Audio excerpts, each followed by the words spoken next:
fun either. Whew. That's a double speed bump. How's it going, everybody? Welcome back to another episode of Just Another Day. Today we're going to be talking about this. The Acton Blink S-R. For today's video, I've enlisted the help of Naomi.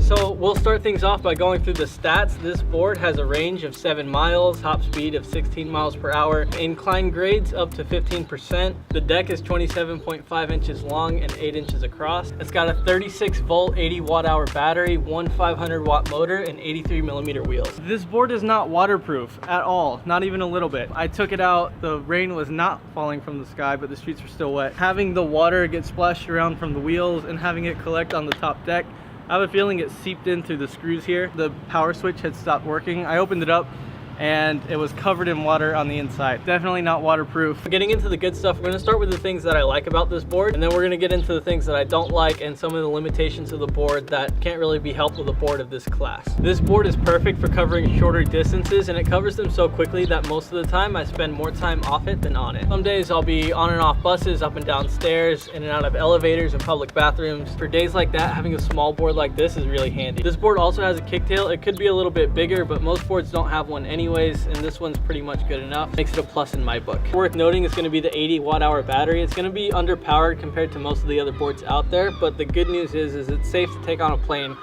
So right out of the box, you can get this thing on the plane with you in the overhead cabin, and you're not going to get it taken away because the battery's too big. I'm not going to say that this board is underpowered. It would be nice to get a little bit more power out of it, but it should be good enough for what you need it to do. I also like having the hub motors. Having hub motors over belt motors means, one, you get a smaller profile to it, gives you a little bit more ground clearance, and three, it means you can freewheel this board a lot easier than you could with something like a belt motor. If you're watching this video, you probably know the difference between a hub motor versus belt motor. I prefer hub motors. Some people prefer belt motors. I call this a plus. So these are the things that I really dislike about this board and think definitely need to be changed. The first one is that there's no swappable battery. That's pretty standard in boards these days. There aren't too many that have swappable batteries, but especially with a short range board like this with a small battery, it almost needs a swappable battery. I'm constantly running this thing dead. It would be nice just to be able to take out battery, put in a new one. I don't know why too many more of these electric board makers don't put swappable batteries in their board, but if this had one, that would make a huge difference in the practicality of owning it. This board features headlights, a tail light, and side lights. I'm gonna firmly put these lights in the con category because these side lights, there's no way to actually turn them off. One of the reasons I got it is because it's a little bit sleek and stealthy. It doesn't necessarily look like an electric board all the time if you're just kick pushing it down the street. I don't always want people knowing that I'm riding an electric board. Sometimes it's good just to be a little bit stealthy. When I first got the board, I taped them over. A lot of times I'll have it on, I'll be using the brakes, but I'll be kick pushing it. Having the lights on like that for 2 or 3 hours puts a slow drain on the battery, so when you finally do go to use it, it's at 50-60% battery. So if you're using the board the way it's supposed to be used, you just turn it on, go straight to where you're going, turn it off. The lights aren't going to affect you that much. I just went ahead and unplugged them. I leave them unplugged. I don't use it. So if you wanted to unplug the lights or open this thing up and change the battery, you have to get out an Allen key and unscrew all 12 of these screws, pull off this plate, and it's a whole ordeal. It can be done relatively easy, but it's not something that you would want to do, like, let's say, in the parking lot of the 7-Eleven. So the last thing that I absolutely hate about this board is the dead battery beep. When the battery runs completely flat, it'll start beeping and it won't stop until you turn the board off. I'm constantly running this board until it's dead, and when it dies, I normally kick push it like it's a regular skateboard.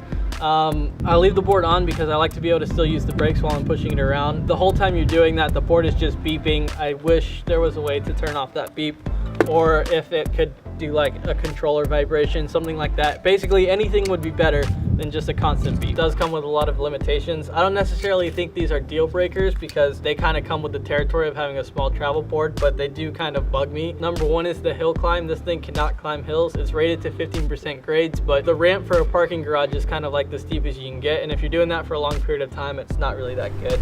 This is like walking pace. Yeah. Range and speed. So this board is supposed to be able to get up to 11 kilometers of range. First time I took it out, I only got 6 kilometers of range out of it. Pretty decent for a board of this size, but it would be nice to have better range. So the board isn't as fast as I would like it to be. It would be nice if it went just a little bit faster so you could keep up with traffic. For a board of this size, the speed that it does go is going to be perfect in most situations. And honestly, a lot of times you don't really want to go faster than the top speed that this board is capable of. Braking and acceleration. Under normal conditions, it's not a problem. It accelerates and brakes just fine, especially if you kick push to start it. Where it really kind of becomes a problem is when you're trying to keep up with stop and go traffic. Getting more acceleration out of this board would be nice, but again, for what it is, it's not exactly necessary. I'll be riding at full speed, and if the light turns red at the wrong time, I won't be able to stop until I'm in the middle of the intersection. This is gonna be our brakes test. What I'm gonna do is I'm gonna go down here, I'm gonna get the board going full speed, and when I hit this triangle, I'm gonna slam the brakes, and we're gonna see if it stops before I hit this line. I already kind of know from using this board that I'm probably going to end up somewhere in the intersection, but...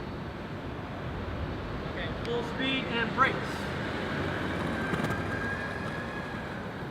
That's the brakes on this board. As you can see, if you're going full speed, they're not necessarily ideal. From like over there where I hit the brakes to over there where I actually stopped is probably maybe 50, 75 feet. I don't know, 20, 30 meters, something like that. Something crazy. I'm going to do the same thing again, but this time I'm going to try and bail out off the board and see if I can get it to stop before the line while still going full speed. This is the brakes.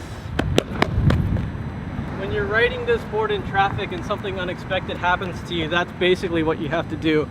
Because the brakes are as soft as they are, if you need to stop in a hurry and you're going full speed, chances are you're not going to be able to do it. So something to keep in mind. For most times, it's really not going to be an issue. As a size and weight package, it's a fantastic system. Whether or not this is a practical replacement for something like a car or a bicycle or a scooter in a city type environment. For most people, the answer is going to be no. The biggest drawback to this board in particular is going to be the battery, and that's going to severely limit your power. If you're commuting long distances in a city like LA, where you could have something like a 10 or 15 mile commute, this isn't going to cut it for you. If you're in a smaller city like we are here in Wellington, this one will be okay, but once you end up on the street, you're going to find yourself under gun trying to keep up with the cars around you. The bus lanes are fantastic for riding in, but if you can't go over 30 kilometers per hour, you're gonna get run over. So what is this board for? This board is for anyone who's gonna spend more time off it than they are on it. So if you're going into work, someplace like a shopping mall, and you have to carry this around, or if you're going like into a movie theater, if you're going to a restaurant, it's gonna allow you to do that. Being this tiny means you can carry it anywhere, you can shoulder it, mall grab it, stick it on your backpack, you can hide it under your desk. It's gonna be fantastic for that. This board is gonna be for anyone who wants to put it on an airplane. This board is not going to be for anyone who wants to use it as a primary mode of transportation. This is something you would use in conjunction with something else. So you ride this to a bus stop, you ride this to a train station. So the Blink S-R, I think it's pretty safe to say at this point that I'm a big fan of this board. I like it. I bought it because I like it. Now it's Naomi's turn to try out the board. She'll tell you if it's junk. Have you ever used an electric skateboard before? No, I'm an amateur myself for skateboard, so we'll see how this one goes. So you've seen how it works, right? It's pretty simple. Right, let's try this one. I love this! Now, you just like get on it. This will do it for you. As a beginner, you have to be really careful with the brake because it just literally just brakes all of a sudden. This would be so perfect for uni and short distance trip. Bike and this, I would prefer this one, to be honest. You're gonna give it back to me at the end of this though, right?